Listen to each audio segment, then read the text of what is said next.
Inihanda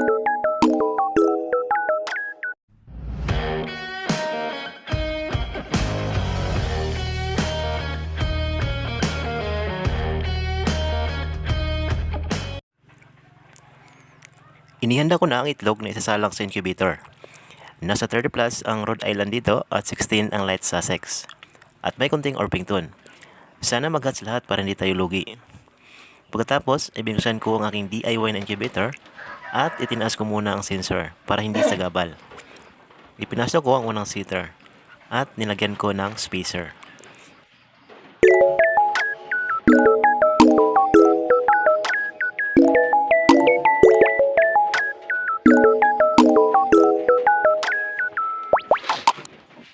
Sinunod ko ang pangalawang seater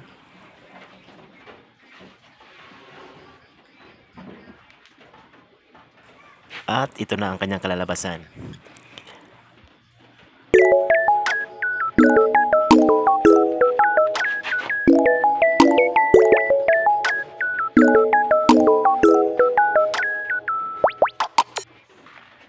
Pagkatapos, naglagay din tayo ng tubig para sa humidity.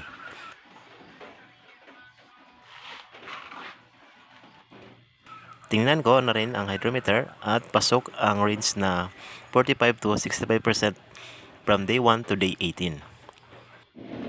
Pagkalipas ng ilang segundo ay chinek ko ulit ang humidity. Nasa 60% at pasok pa rin sa range.